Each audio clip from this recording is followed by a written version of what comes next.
प्रधान जी, ऐसे तो आपसे तमाम मुद्दों बात होती रहती है जी। आज का मुद्दा ये है कि आम आदमी एक चीज़ सोचता है कि एक बार अगर जो प्रधान हो गया तो प्रधान होते ही उसके पास स्कॉर्पियो, बंगला और पता नहीं क्या क्या कितना कमा लेता है।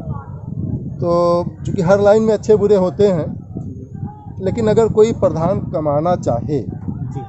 ठीक है, तो कहाँ कहाँ से कमा सकता है, कैसे कमा सकता है, क्या इसके पीछे सच्चाई है, कौन कौन से खाते हैं जिनमें पैसे आते हैं, क्या होता, थोड़ा सा इसका बैकग्राउंड बताएं। हालांकि हम तो आपका मकान देखे भी प्लास्टर नहीं लगा है, मोटरसाइकिल से ही चलते हैं, लेकिन कुछ ऐसे हैं होंगे भी जो ज़्यादा से ज़्यादा खाने के चक्कर में आए होंगे, उन्हें जनता से मतलब नहीं होगा।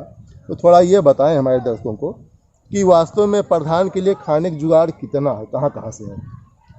अब आपने बहुत ही क्रूशियल क्वेश्चन पूछा हुआ हाँ, ये है। सही बात है। और अमूमन पंचायत के जनप्रतिनिधियों को ये बताने में बड़ा हिचक होता है, लेकिन मैं आपको इसका जवाब बहुत ही बेबाकी से दूंगा। हम जानते हैं, इसलिए आपसे पूछा, वरना एक प्रधान से हम प्रधान के बारे में ये हम पूछते ही नहीं।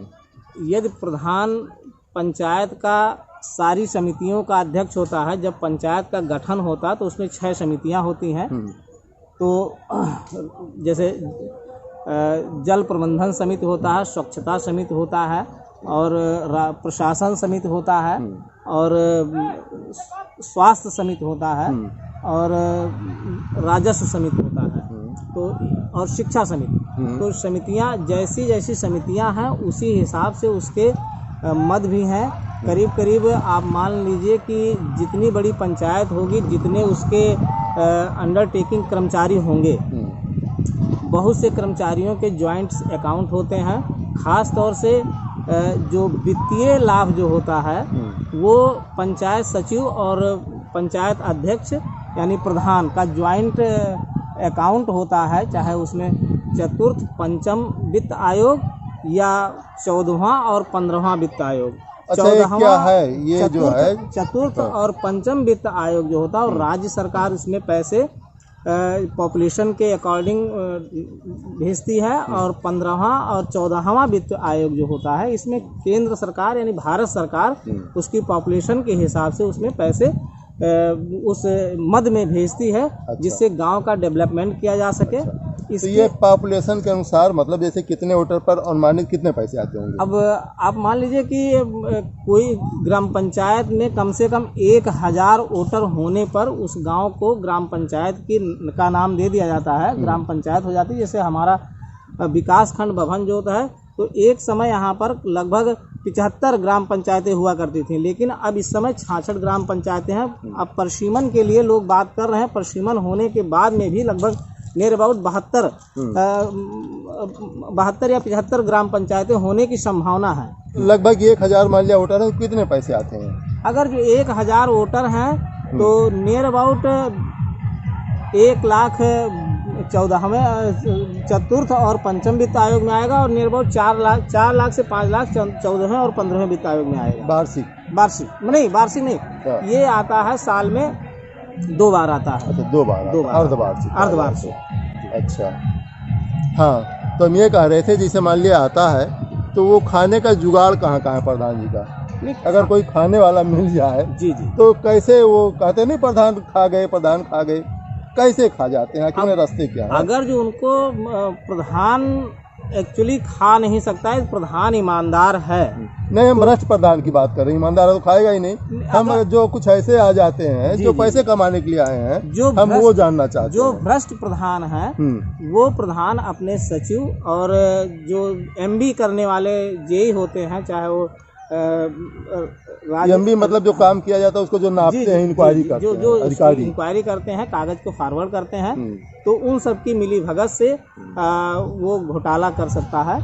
और जो भ्रष्ट लोग हैं वो इस तरह से कर सकते हैं, बंदर बांट करके कर भी लेते हैं और करते रहे हैं अभी तक। हाँ। लेकिन इस समय ऐसा संभव नहीं है, क्योंकि पहले वर्क आईडी जनरेट कराई जाती है, फिर उसका जीरो टैगिंग किया जाता है, यानी कि फुटेज डाली जाती है, और मतलब कोई सड़क अगर पटनी है जी जी तो पटने से पहले उसका फोटो जाएगा जी जी कि वर्तमान स्थिति में ऐसा है। वर्तमान स्थिति में ऐसा ठीक है है। और वर्किंग टाइम पर भी फोटो अपलोड होता रहता है। अच्छा। और वर्क खत्म होने के बाद में हाँ। उस पे बोर्ड लगाया जाएगा, कितना धन व्यय किया गया, कितना श्रम इसमें लगा। और उसके बाद उसका एमबी होता है। एमबी होने के बाद में अकाउंट में पैसे डाले जाते हैं, जिन जिन अकाउंटों से मटेरियल लिया जाता है। और जो लेबर चार्ज होता है लेबरों के खाते में डाले जाते हैं, जो मटेरियल ले जाता है मटेरियल के खाते में डाले जाते हैं। यानी यहाँ भी जी जैसे मान लिया एक खड़ंजा लगना है जी तो भट्ठे मालिक के खाते में चला गया पैसा, इतना आया, बिल्कुल है नहीं, बिल्कुल लेबर के खाते में चला गया। जी जी लेबर खाते में चला गया।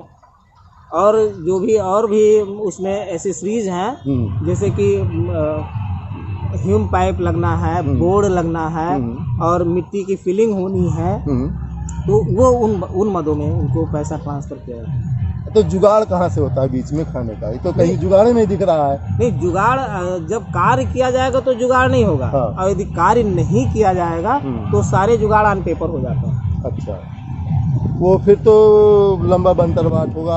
एमबी करने वाला अधिकारी भी चाहिए, बिल्कुल तभी बिल्कुल वो फर्जी करेगा, बिल्कुल है नहीं। अच्छा, इसके बावजूद भी पैसे तो जाएंगे मजदूरों के खाते में। जी जी। तो फिर या तो प्रधान जी उनसे सिफारिश करें, भैया इतना खाते में आया मुझे दे दो। तो ऐसी स्थिति में जो प्रधान जी लोग होते हैं और सचिव महोदय वगैरह होते हैं, क्योंकि सचिव भी अगर जो कंटिन्यू एक ग्राम पंचायत में रह जाते हैं तो उनकी भी काफ़ी लोगों से संपर्क हो जाते, जान पहचान हो जाती है। तो ऐसे लोगों के अकाउंट्स को हैंडओवर करते हैं, उन अकाउंटों में पैसे डाल दिए जाते हैं और उनसे जो है पैसे मतलब ये है कि रिकवर कर लिए जाते हैं। यानी बदनाम तो प्रधान है जी, लेकिन प्रधान अकेला नहीं खा सकता। नहीं, उसके साथ सेक्रेटरी भी लगा हुआ है, सचिव भी होते हैं और सचिव जो सारे लिखा पढ़ी जी, करते जी। हैं, जो अधिकारी काम को जांच करते हैं कि काम हुआ, जी है नहीं। कम से कम ये 2 तो अधिकारी लगे हैं जी और उसके बाद में जिसके खाते में पैसा आएगा वो भी तो 150 काटेगा, भैया कुछ तो मिलना चाहिए, तभी वो बवाल में बाजेगा। निश्चित निश्चित निश्चित। ये सब जो आ रहा है, जी। एक चीज़ मोटी मोटा कि एक प्रधान साल में कितना बचत कर सकता है अगर काम ना कराए तो? यदि कार्य ना कराए तो ग्राम पंचायत के आवंटन के हिसाब से बहुत ज़्यादा तो नहीं, लेकिन यह है कि 5 से 10 लाख रुपए की वो बचत कर लेगा। क्योंकि जब वो भ्रष्ट होगा तो हर महकमे में भ्रष्टता फैलाएगा अपना, चाहे वो स्वास्थ्य का ज्वाइंट अकाउंट हो या शिक्षा का हो, एमडीएम का हो। मान लीजिए छोटी ग्राम पंचायत है, एक ही विद्यालय है, तो कितना बचत कर लेगा, खाना खराब बनवाएगा या नहीं बनवाएगा, तो उसमें भी कमीशन ले लेगा। तो उसके भ्रष्टता के ऊपर निर्भर करता है। प्रधान जो है जनप्रतिनिधि है, जनता ने चुना है ये सोच के कि ग्राम का विकास करेगा, देखिए है नहीं। प्रधान जो है इस देश की सबसे छोटी यूनिट है और हमारी समझ से यदि प्रशासन प्रधान या जनप्रतिनिधि कोई भी ईमानदार होगा तो जितने भी उसके अधीनस्थ कर्मचारी होंगे उनकी हिम्मत नहीं पड़ेगी कि वो 10 रुपए की या भ्रष्टा फैला दें या किसी भी तरीके भ्रष्टाचार फैला दें। थोड़ी बहुत कमियां हमारे जनप्रतिनिधियों में भी हैं कि वो चीज़ों को अपने लालच में पलित पोषित और पल्लवित करते रहते हैं। जी जी। और जहाँ तक भ्रष्टाचार का सवाल है, अगर भ्रष्टाचार करना ही चाहेगा तो भ्रष्टाचार के बहुत सारे रास्ते हैं, बहुत सारे आयाम हैं। कहते हैं ईमानदार के लिए ताला नहीं लगाया जाता है और चोर के लिए कोई रास्ता बताया नहीं जाता है। तो जिसको भ्रष्टाचार करना है वो उसके कमाई की कोई सीमा नहीं हो सकती। कोई बात नहीं, तो कमा सकता है, कोई बात नहीं। कमाने के लिए भाई जो फर्जी करना है तो कहीं काम न कराए, वो सारा खा जाए। बिल्कुल बिल्कुल, है नहीं। लेकिन ऐसा तो नहीं कि अगर ईमानदार भी प्रधान है तो इसे खर्चे बहुत होते हैं। गांव में खर्चे, गांव का हर आदमी उम्मीद करता है कि दर दवाई का पैसा प्रधान जी दें, कोई दिक्कत आ जाए प्रधान दीजिए। प्रधान जी मेरे ख्याल से 3000 महीना पाते हैं। 3500 रुपये प्रधान जी को 3500 रुपये मिलते हैं, यानी डेली देखा जाए तो 150 रुपये भी नहीं। बिल्कुल, इससे ज़्यादा उनका मजदूर पाता है जिसे लाते हैं बुला के। जिसको ये सही बात है, क्योंकि प्रधान लोगों का मानदेय 2016 में मात्र 2500 रुपये थे, लेकिन उस समय तत्कालीन मुख्यमंत्री माननीय अखिलेश जी ने इसमें 1000 रुपये का इजाफा करके 1 अप्रैल 2016 से जो है 3500 रुपये इनको मिलने लगे थे। लेकिन प्रधानों का जो चूंकि जनप्रतिनिधि होते हैं, उनके दरवाजे पर लोग आते हैं जाते हैं, चाय पानी रिक्रिएशन में खर्च होता है, तमाम तरीके की विपदा आती है, कोई बीमार होता है, किसी को हॉस्पिटल भिजवाना है या कोई लावारिस हो गया या कोई सार्वजनिक काम देना तो उसमें योगदान करना है। तो इन सब चीज़ों के लिए वो अपने पॉकेट से तो खर्च करने वाले भी बहुत लोग हैं और ना खर्च करने वाले कितना करेंगे भाई, कितना कर ही पाएंगे पॉकेट से, तो कर ही कितना पाएंगे। तो कहने का मतलब ये है कि अगर ईमानदारी से काम करें प्रधान तो भी तो कुछ बच जाता होगा। हाँ बिल्कुल बिल्कुल बिल्कुल बिल्कुल ईमानदारी में भी तो बचत हो जाता होगा कि काम चले। बिल्कुल ईमानदारी से कार्य करेंगे तो भी उनको कम से कम 5 से 10% तक उनको बचत होती है और यही 5 से 10% वो अपनी पब्लिक पर रिफंड करके अन्य परोपकार हेतु वो खर्च भी करते हैं। और यदि भ्रष्टाचार फैलाना है तो खर्चे बहुत ज़्यादा होंगे, उसी हिसाब से लोगों की आय भी होती है, लोग देते हैं और काम नहीं करना तो उसी हिसाब से मद भी पास हो जाते हैं और लोग निकाल करके खर्च कर लेते हैं। लेकिन आज की डेट में जो अब इस समय भारत सरकार या राज्य सरकार की जो पॉलिसी है, इसमें भ्रष्टाचार कर पाना थोड़ा सा अंकुश लगा है, अंकुश का बहुत अंकुश लगा है, चाहे वो मनरेगा का वित्त हो या 14वां हो, 15वां हो या चतुर्थ वित्त हो या स्वास्थ्य विभाग का MDM हो या आंगनबाड़ी कार्यकर्तियों के ज्वाइंट अकाउंट हो या आशा बहुओं के स्वास्थ्य के अकाउंट हो, तो इन सब अकाउंटों में धनराशि आती है और इन सब चीज़ों के लिए जो आंगनबाड़ी की कार्यकर्तियाँ हैं तो उनको 0 से लेकर के 6 वर्ष तक के बच्चों को भोजन निवेश देना होता है और निवेश के साथ साथ में दूध है, फलाहार है और समय समय पर प्रशासन अपना प्रबंध करने के लिए गाइडलाइन जारी करता रहता है और इन सब चीज़ों के पकाने के लिए पकवान के लिए धनराशि भी जारी करती है सरकार। बर्तन भांडा लेने के लिए, कुर्सी मेज लेने के लिए सब धनराशि जारी करती है और इन सब चीज़ों में भी कभी कहीं होता है कि NM पैसे मांग रही है, NM को पैसे देना है तो प्रधान जी कहते हैं मुझे इतना दे दो, बाकी तुम ले जाओ, क्या करती हो पता नहीं, हमें नहीं पता। बिल्कुल बिल्कुल बिल्कुल बिल्कुल ऐसा होता है। ऐसी स्थिति में जब NM या आंगनबाड़ी कार्यकर्त्री उनको काम करती नज़र नहीं आती हैं या उनकी शिकायतें पब्लिक की आती हैं तो वो भी करे तो क्या करे, क्योंकि सिग्नेचर से उसके साइन होकर के पैसा निकलना होता है। अब वो सिग्नेचर भी करे और पैसा जब कार्य किया नहीं है तो पैसा ले जा करके वो लोग खा लें तो ये भी नहीं मुनासिब होता है ना। तो उनका जो हक है कम से कम उनको दे ही दिया जाए। तुम फालतू खा रही हो तो मुझे भी दो। बिल्कुल बिल्कुल बिल्कुल, या तो काम करो या तो काम ले जाओ, काम करो तो पूरा ले जाओ, पूरा ले जाओ, एक काम करो तो पूरा ले जाओ। इसी तरीके से जनता मतलब जनता अगर जागरूक हो जी तो कैसे रोक सकती है कि प्रधान फालतू में न खाने पाए, कुछ ऐसा चीज? यदि जनता जागरूक है और जागरूक होना चाहती है तो उसको अपने सबसे पहले अपने जनप्रतिनिधि को ऐसा चुनना पड़ेगा जो इन सब चीज़ों को उसको प्रॉपरली अवेयर कराता रहे, बताता रहे कि भैया हो इस मद में इतना पैसा आया हुआ, आपके बच्चे का टीका लगा कि नहीं लगा, आपके घर में डिलीवरी हुई, आपको बॉर्न सर्टिफिकेट मिला कि नहीं मिला, और आपके घर में डेथ हुई है वो आपको डेथ सर्टिफिकेट नहीं, मान लिया कोई मिल ही गया कि अब मिल गया भ्रष्टाचार, वो खाने पर उतारू है तो पब्लिक कैसे पकड़ सकती? कोई जुगाड़ होता है कि जो है वो पता चल जाए, नहीं जांच हो जाए, कुछ ऐसा कुछ होता है जुगाड़? अब पकड़ने के लिए इन सब का जुगाड़ कैसे रोक लगे आखिर? जुगाड़ तो अब भाई उनके उच्च अधिकारियों से, प्रशासनिक महकमे से उनके विषय में शिकायत करनी पड़ेगी। उसकी किसी एक बिंदु को टारगेट करके उसकी पड़ताल करानी पड़ेगी। अगर उसमें वित्तीय अनियमितता पाई जाती है और या कोई वित्तीय कमी पाई जाती है, उनके अभिलेखों में कोई कमी पाई जाती है तो जाहिर सी बात अभिलेख में यदि कमी है या जिस चीज़ को टारगेट किया गया उसमें कोई कमी पाई जाती तो जाहिर सी बात है वो आजकल की डेट में कोई आदमी मुफ्त में तो नहीं काम करेगा, कुछ ना कुछ ले दे करके ही कार्य करेगा, क्योंकि ऐसी स्थिति में ऐसा हो पाना संभव नहीं है। क्योंकि पंचायत में एक बहुत बड़ी मात्रा में राशन का निवेश आता है जो गरीब पात्रों को, पात्र गृहस्थी और अंत्योदय कार्ड धारकों को वितरण करना होता है। क्योंकि अब तो पास मशीन से ही वितरण होता है, लेकिन इससे पहले जब पंचायतें हुआ करती थी तो केवल अंत्योदय कार्ड धारकों को ही राशन दे करके और 2 माह 1 माह का राशन का बिक्री कर लिया करते थे। तो उसमें बराबर के जनप्रतिनिधि और कर्मचारी सब शेयर करते थे, उसमें कोई छुपाने की बात नहीं है। प्रशासन भी जानता है इस बात को और पब्लिक भी जानती है इस बात को।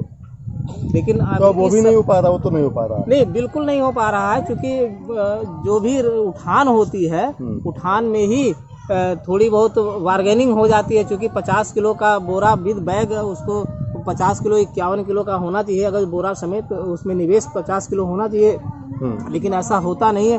फिर कटौती करता है, अपने लाभार्थियों से बोलता है कि भाई इस बोरे 1 किलो 2 किलो कम ले लो, 1-2 किलो कम कर लो, मैनेज कर लो, कोई बात नहीं है। कहीं परखी लगाने में गिर गया होगा या रख रखाव में गिर गया होगा तो पब्लिक करती है, उतना मैनेज भी करती है। लेकिन मतलब अब कोटे से प्रधान को नहीं मिलता। नहीं, कोटे से तो प्रधान लोग खूब पैसा लेते थे, लेकिन इस समय इस पंचवर्षीय योजना में कोटे से प्रधानों को मिलना बड़ा मुश्किल काम है, मुश्किल हो गया। बिल्कुल, क्योंकि बांटना है, बिल्कुल बांटेंगे नहीं तो फिर अगली बार कोटेदार पाएंगे नहीं। बिल्कुल बिल्कुल। और जो राशन बच जाता है पास मशीन पे, जिनके थम्स नहीं लगते हैं, तो वो उनके यहाँ स्टोर दिखाता नहीं। अब उसमें वही खेल हो सकता है कि अंगूठा लगवा लें और राशन ना दें। जी जी जी जी, वही एक खेल बचा है। जी बिल्कुल बिल्कुल बिल्कुल, वही एक खेल बचा हुआ है। अगर जो अंगूठा लगवा ले और पब्लिक को ना दे या उससे पैसा ना ले कि चलो भाई आपने अंगूठा लगा दिया, ये पैसा ले लो अपना, है ना। 2 रुपया किलो चावल गेहूं और 3 रुपया किलो चावल के हिसाब से आपका राशन है, तो इसको रख लो और बाकी वो अपना जो भी रेट हो, मार्केट रेट हो, उसको अपना चलिए ठीक है। चलिए, बहुत बहुत धन्यवाद। आपने एक अंदर की बात बताई जो हम नहीं जानते थे, वो कोई प्रधान ही बताता जो उसका निपुण है।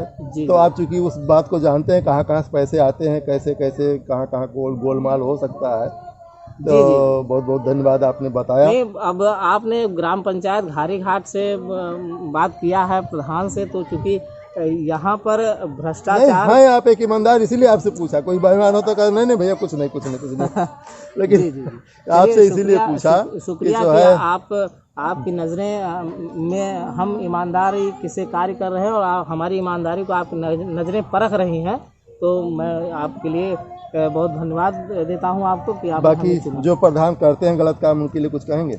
नहीं, जो प्रधान लोग गलत करते हैं, क्योंकि ये पंचायत जो होता है ये राजनीति की नर्सरी होती है, और यदि प्रधान ही बने रहना है और भ्रष्ट प्रधानों की श्रेणी में आना है तो उनका भविष्य नहीं है।